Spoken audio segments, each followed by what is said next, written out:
Lupo from Italy, Litra from the US. Both have LED lights designed for studio use.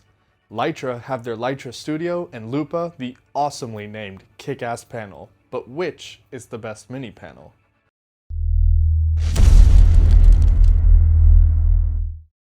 Both lights are similar in size, share many of the features that makes them suitable as a light that is compact yet powerful.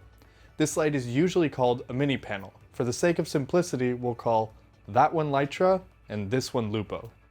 Both lights are about this big, and they both feature a CCT mode where they range from cold white to warm white, and both lights also have an RGB mode where you can cycle through all of the colors. Both lights have a high degree of control and can display various effects. As many of the other similar devices, we just couldn't resist pitting these against each other and see who comes out on top. So, round one. Round one, fight! Before we turn on the lights, let's look at the size and weight of each light. The Kickasspanel is slightly bigger in size at about 17 by 12 centimeters versus the Litra, which is 14 by 10. While this makes the light marginally softer, it also makes it less compact and takes up more space in your bag. The Litra is also flatter and less cumbersome, so point to Litra here. In terms of weight, on initial testing, the Litra comes in at 970 grams, and the Lupo is only 527, so a point for the low. Wait a second here. The Lupo comes without a battery, and once you add the NPF 970, the Lupo gets to 815. It's still lighter, but not that much. So still the point to Lupo, but they're pretty close. As with any of our battles, the real action comes when you compare the light quality. Let's take a look. Both lights have effects, have RGB WW modes, as well as HSI modes, and pretty much any other feature you would expect from this sort of light. No one gets a point for making the light as expected. The first test is for CCT mode. That is, all kinds of white variations. Both lights can control both temperature and tint. But what about the actual light quality? Light quality is measured by CRI, which stands for Color Rendering Index, and the higher CRI means better light. We took a measurement at both daylight and tungsten values. The Lupo scored 93.8 and 95, while the Litra scored 94.5 and 96.2.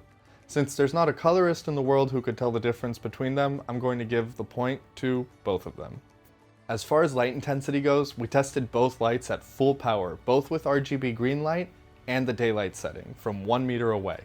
The Litra gets a point for killing it with the incredible amount of light it produces at daylight, about 2,600 lux versus about 1,350 lux from the Lupo. This is almost a full stop of light, but in RGB mode, you get almost the entire opposite. While both lights are not as strong as CCT mode, as expected, the Lupo gives out about 1,150 lux versus only 700 lux from the Litra. A colorful point to the Lupo. When you look at daylight mode, both lights give out a beautiful spread and fall off. Hats off to the engineers who made those lights, and I just want to give each one of them a point to acknowledge this. With RGB, the Litra LEDs form a few lines. This means that if you're close to the light, you're going to get annoying multiple shadows. A point to Lupo here.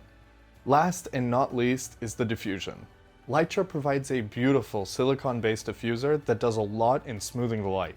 Lupo provides a piece of folder plastic thing that's both flimsy and doesn't affect the light as much, so a soft point to Litra. When we check our spectrometer for light quality in the RGB mode, both lights get very high scores, a point to each. When we look at range and features, the Litra has a few advantages over the Lupo.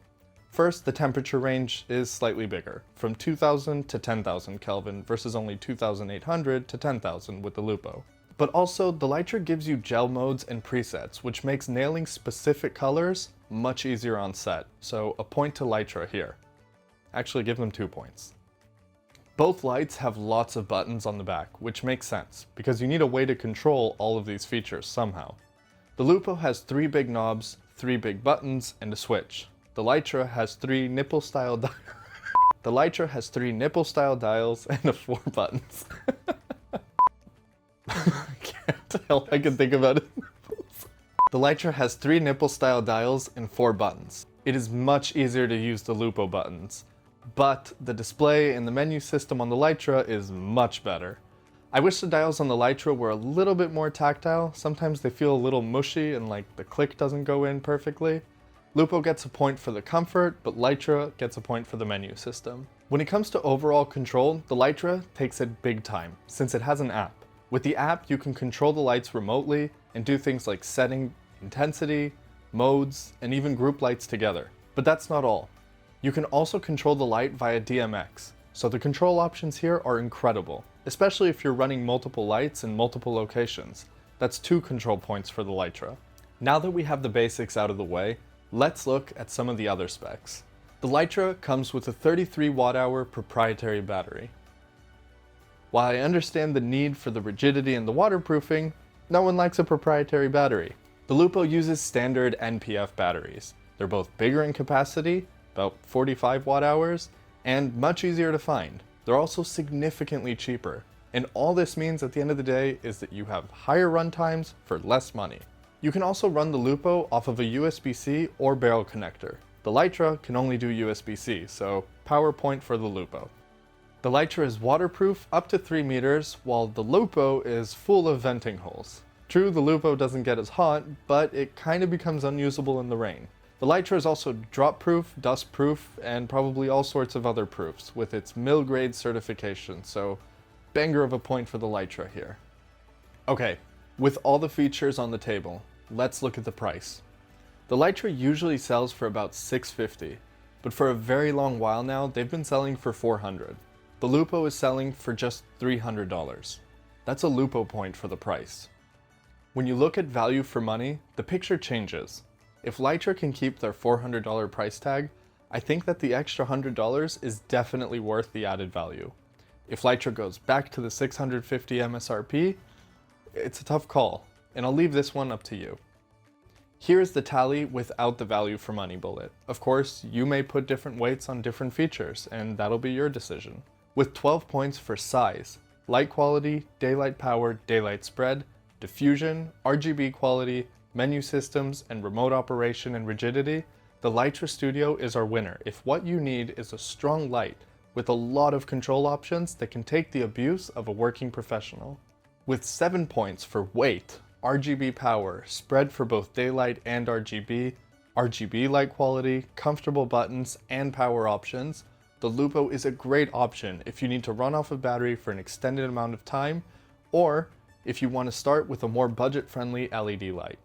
So that's all we have for you today. I hope you guys enjoyed this video. If you did like this video, make sure you mash that like button, consider subscribing to our channel for some more awesome news and reviews. For now, I'm Adam Frimmer from DIYphotography.net, and I'll be seeing you in the next video.